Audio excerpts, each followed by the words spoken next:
Tata Motors is finally in the mid-size SUV segment. Meet the Tata Curvv.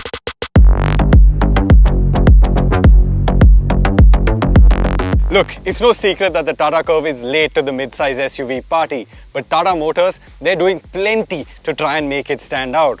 The Curvv, it's launching exclusively as a coupe SUV, and the first Curvv to launch is actually fully electric. Welcome to Evo India and welcome to our review of the Tata Curvv EV. Before we go ahead though, make sure you like this video, subscribe to the Evo India channel and leave a comment down below. What do you think of the Tata Curvv?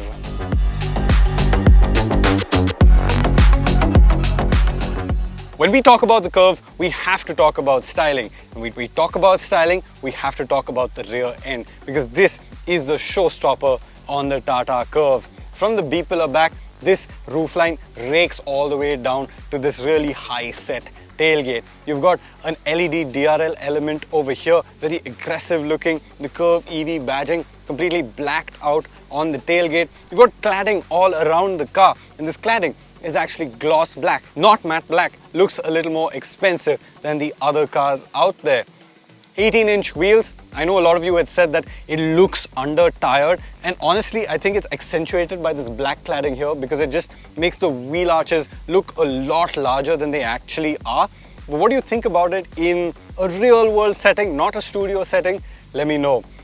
Flush door handles, this is cool, and you've got an illuminated element in there to make it findable in the dark. The dot EV element down here on the flanks, and from the front end, it's a familiar face. This looks very similar to the Nexon EV, to the Punch EV, to the rest of the EV range from Tata Motors. Because it's an EV, you've got a blanked out grille, the charging point is in the nose, and you've got these vertically slatted chrome type elements at the bottom. The headlamps, they're familiar. The DRL element, again a light bar, and this is interactive. It can show you charging status and other information about the car. In terms of size, the wheelbase is longer than the Nexons, but it's not the longest in its class. The Creta has a longer wheelbase, the Kushaq, the Taygun, a couple of other mid-size SUVs have longer wheelbases than this car. But in terms of track width, it is identical to the Nexon. So when you look at it head on, it actually looks very similar to a Nexon EV because the size is also the same. One of the segment exclusive features on the Tata Curvv is the gesture controlled electric tailgate. Inside here, you have 500 liters of storage, expandable up to 973 liters. The seats, you've got a 60-40 split, so you can choose how you want to flip them down. And in here, you've also got some cool storage ideas. You've got hooks, 4 of them all over the back, and you've got these little cubby holes in the sides, which can actually hold a fair bit of knickknacks. Big boot in the Tata Curvv.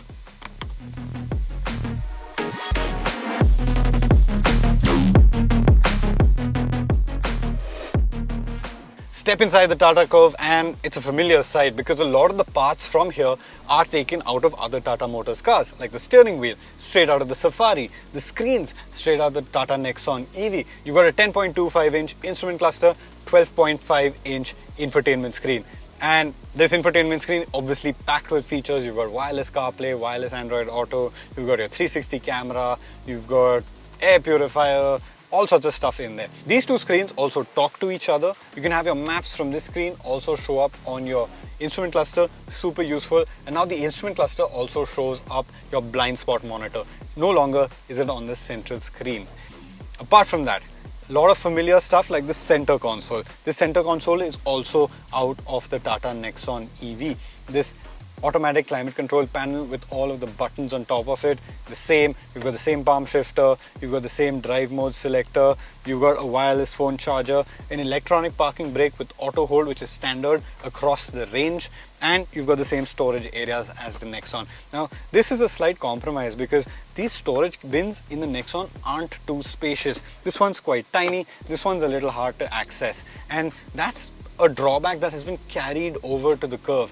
Another drawback that's been carried over to the Curvv is the actual width of the car. Because this is no wider than the actual Nexon EV, you're not sitting any further away from your passenger, and sometimes those compact SUVs, you do rub elbows with the passenger a little bit, and it's going to be the same in the Curvv. But they've also packed it to the sills with features. You've got your panoramic sunroof, you've got a wireless phone charger, you've got electrical driver's seat, front ventilated seats, cam, you've got level 2 ADAS, you've got cruise control. They've really packed it, kitted it out fully with features, and there's very little to complain about on that front. Okay, back seats, in terms of space, adequate knee room. Headroom is at a slight premium. I'm 5'10". The roofline, well, it's about an inch and a half above my head, but if I put my head back, it's even less, and if I was taller, it would be even less. So headroom is at a premium, and that's because of the Coupe-like roofline. Another drawback over here is the lack of under-thigh support. Because this is an EV, batteries in the floor rises up, and therefore you have a lack of under-thigh support over here. You can tuck your feet down a little bit, but still, it's not enough. Width is another concern in the back seat because, again, it's narrow like the front. You wouldn't be able to fit in 3 people here as comfortably as you can in some other mid-size SUVs in the segment. You can flip this up, put somebody down here, but this is also raised, and with the limited headroom, it does get quite uncomfortable in the middle seat. But in terms of amenities at the back, you've got your cup holders, you've got AC vents, you've got 45-watt USB Type-C port, you've got narrow door pockets as well. Overall, if you're buying the Curvv EV for the back seat, I wouldn't recommend it too highly. I think the Citroen Basalt, another coupe SUV that's around the corner, is doing the back seat a lot better. But I'm keen to find out what the Curvv drives like, so let's get into the driver's seat.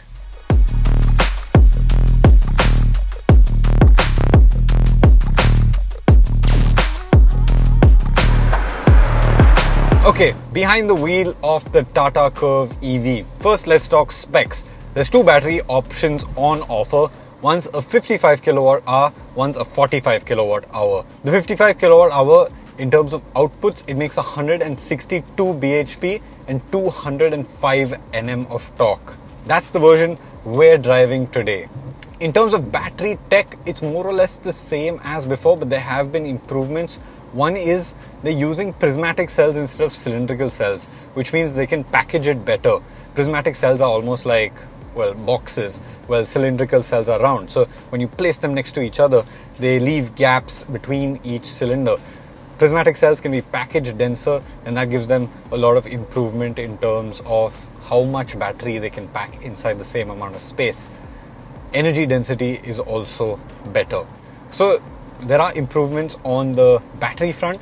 The motor front, it's more or less the same motor as what was on the Nexon EV, but it's just been dialed up to suit the power requirements of this car. So the hardware, more or less the same. The software and all of the programs that run the electricals, they are also very similar because fundamentally the architecture is the same. What does this do for performance? Well, we've slowed down to 20 kilometers an hour, we've put it into sport mode, and I'm going to floor it. 3, 2, 1.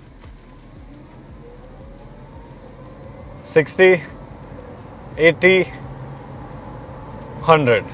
Yeah, so it's pretty quick. It is pretty quick running through the whole speedo. Tata Motors claim is 8.6 seconds to 100 kilometers an hour. That's pretty quick. And honestly, from behind the wheel, it does feel quick. It feels its quickest, obviously, off the line. That instant torque, it just gets you. There is a lot of torque steer, a slight chirruping off the wheels against the road when you do launch it hard. So it is struggling a little bit for grip on these low resistance tires. But once it puts the power down, it's really effortless. In the product presentation, they also spoke about the acceleration from mid to high speed. So say you accelerate from 60 to 100 kilometers an hour, that is very good. And it's a lot faster than say a 1.5 TGDI engine. Obviously that instant torque doesn't whack you back into your seat once you're above 80-90 kilometers an hour. The way it piles on is obviously a lot more gentle because you're already doing pretty high speeds. But it is quick. You can get up to 110, 120 very easily, sit there very comfortably. It doesn't take too long. It doesn't feel like you're straining it, pushing it too hard, asking too much of the motors or of this electric platform. So getting up to highway speeds, road legal highway speeds in India, very easy. Even at 70, 80 kilometers an hour, when you stand on it, it does move very quickly. Being an electric car, refinement top notch, can't really complain there. It's silent in the way that it works. You can hear a slight whine of the motors when you accelerate hard, but it's not intrusive. And I actually don't mind the fact that you can hear it a little bit, because it just adds a little bit of, well, perspective to your brain when you accelerate. You know, you can hear the fact that the car is accelerating, and it just helps in general with understanding the machine. You've also got paddle shifters, which help with your regen mode. So you've got 4 levels. You've got a 0, which basically means that there's no regen. It's coasting when you're off throttle. You've got 1, 2, and 3, which are different levels of regen, 3 being the most aggressive. I find leaving it in 2 or 1 the easiest. 3 is fairly aggressive, and you can do that if you're in a pinch and you really want to conserve range. But it's all right in 1 or 2, and I feel it feels the most natural for you and for your passengers. You don't want them feeling too sick with aggressive head toss movements because of the braking and acceleration.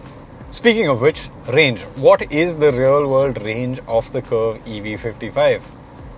It's about 400 to 420 kilometers in the real world. This morning we started, it had 99% of range and it was showing about 400. But these EVs are very dependent on who drove the car last, how they were driving the car last, and their range constantly adjusts accordingly. Right now, 253 kilometers of range left, 64% in the battery. So if you drive it reasonably carefully, you can easily get 400 plus kilometers of range. You start driving it aggressively, obviously that's going to tank. But 400 kilometers of range is really good, especially for a car at this price point. And say you are doing long distances, this car can charge at up to 70 kilowatts. So you can put in about 150 kilometers of range, is what they claim, in about 15 minutes. If you do stop, you want to top it up quickly, a 70 kilowatt charger will be able to top it up. But best of luck finding a 70 kilowatt charger, because they're very few and far between. You might find them in major cities, in Ahmedabad, in Bombay, in Delhi. But out on the highway, our charging network is more smaller chargers, 30, 25, that sort of chargers. So even though the car can charge faster, you may still be limited by the charging network that's out there. But the bigger question is, does this electric drivetrain deliver on the thrill of driving? In terms of speed, it's certainly there. It picks up speed very quickly. In the mid SUV space, it is probably the quickest of the conventional rivals that it has that don't have electric drivetrains. Obviously, it's an unfair comparison, but when you match it spec for spec with something like a Creta TGDI or a Volkswagen Skoda TSI, this definitely is a lot quicker. It doesn't have the character, that's for sure. Those TGDI engines, along with DSG transmissions, dual clutch transmissions, they're lovely engines to drive, lovely engines to rev out. You've got the gear shifts going on. That's missing from this, obviously, electric drivetrain. But in terms of the outright performance, it's there. In fact, it's not just there, it's a step above. Now, let's talk ride quality. Tata Motors generally makes cars with great ride quality. The Nexon, the Punch, the Tiago, the Altros, they all ride very well. And I was a little apprehensive of this car because it is running large 18-inch wheels, wide tires. I was wondering how that would affect the ride quality, but honestly, I'm pleasantly surprised. It rides rather well over our roads. Over bad patches of roads, it does absorb it well. You do soak up the road reasonably well.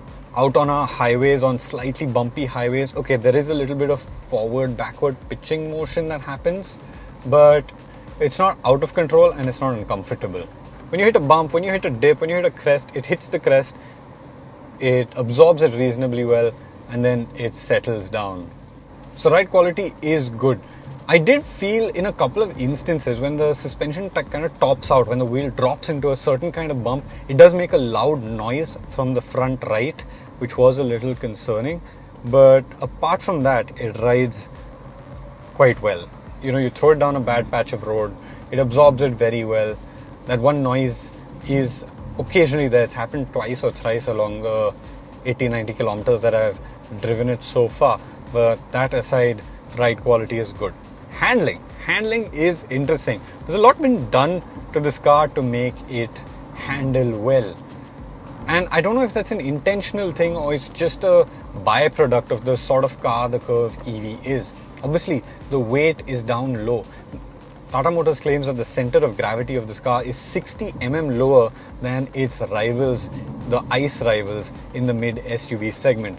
It's 45% more torsionally stiff than other cars out there. So it is a very stiff in terms of the platform car, the torsional rigidity. You've got perfect 50-50 weight distribution. Again, that's something that the battery allows you to do because you don't have one big heavy engine in the front of the car. And you've got those large 18-inch wheels. So all combined, you do get a car that can handle very well. You know, you chuck it into a corner and it barely rolls for a car this size and this class. It doesn't roll too much. It doesn't squeal the tires too easily. You can really throw it in at high speeds. And despite these being low rolling resistance tires, they're not strained too much because the mechanicals of the car itself, the mechanical grip that it has is so high.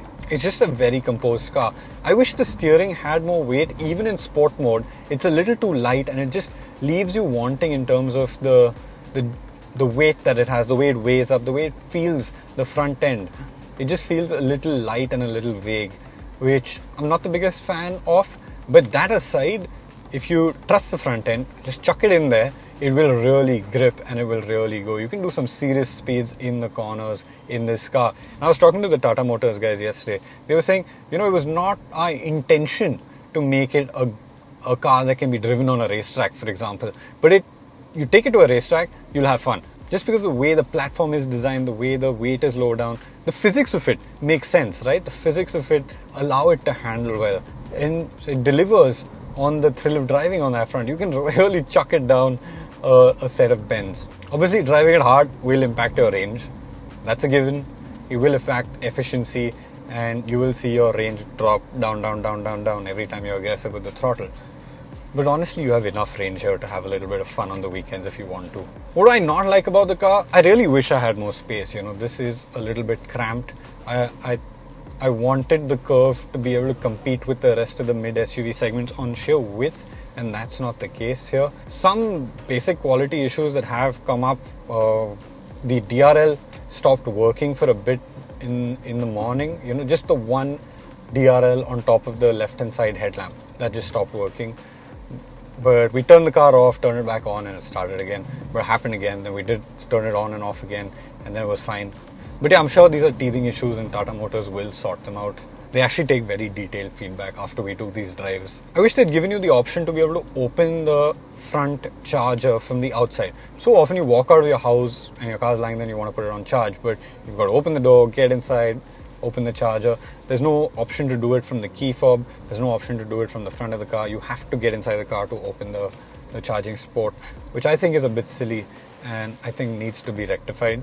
Something else I didn't like is you don't have telescopic adjust for the steering wheel. You can adjust it for rake but not reach, and at this price point, at 22-23 lakh rupees for a car, you don't have that adjustability.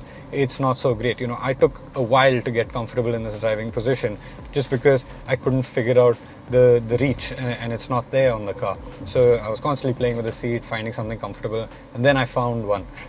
But yeah, that kind of adjustability I would have liked to see on the car. Because honestly, it's packed with features, but something as fundamental as the driving position should be taken care of.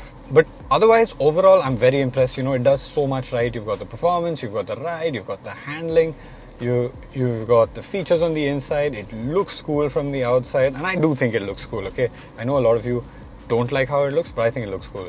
And I think it looks better in the flesh than it does in the pictures. So wait till you see it on the roads, then maybe reserve your judgment for then.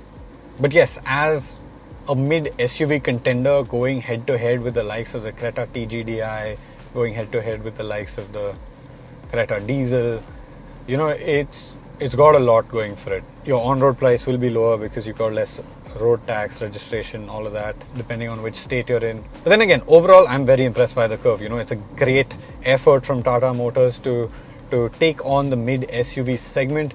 Yes, it has some flaws, it's not perfect, but for something to take on the likes of the Creta TGDI, the likes of the Creta Diesel, and the higher end of the mid SUV segment, this EV works great. If you wanted an EV alternative at that price point, now you have a really solid one. It's got the performance, it's got the range, it's got the ride quality, it's got the handling, it's got a lot of features on the inside, and it looks pretty cool.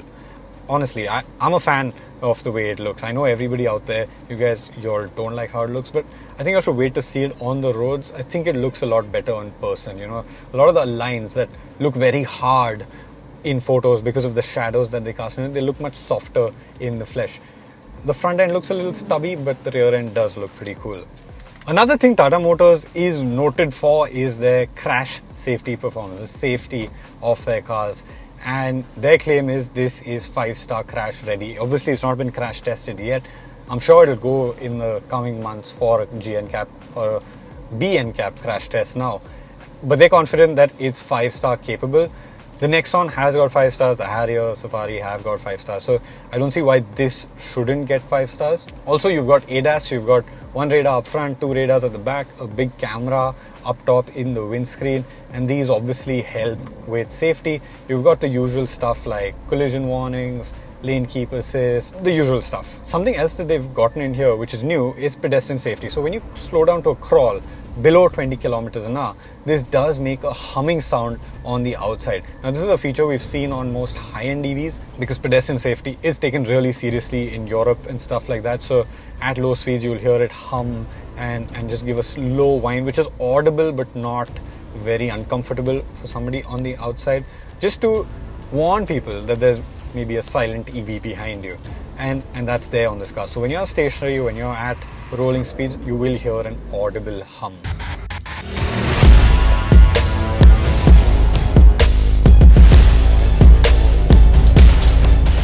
Let's talk prices. The Curvv starts at rupees 17.4 lakhs ex-showroom for the 45 variant. The 55 starts at 19.2 lakhs ex-showroom and goes all the way up to 22.9 lakhs ex-showroom, introductory. At that price, it competes with the top end of the mid SUV segment. You know, your TGDIs from the Creta and Seltos, the 1.5 TSIs from Skoda and Volkswagen, and even the strong hybrids from Maruti and Toyota. The only other BEV alternative in this segment is the MG Aster, and here's another one. The thing is, BEVs aren't mainstream, and Tata is trying to make them mainstream by launching them in a really competitive segment, in a segment that sells a lot of units every month, and by pricing it well and also packaging it well. It's got good performance, it's got good ride and handling, it's got a solid number of features, and it really looks like a proper statement. I quite like the Curvv EV, but what I'm more excited for is the ICE Curvv with the new 1.2 direct injection turbo petrol engine. That's going to launch in a month's time. We're going to be bringing you that review as well very soon, so stay subscribed to the Evo India channel.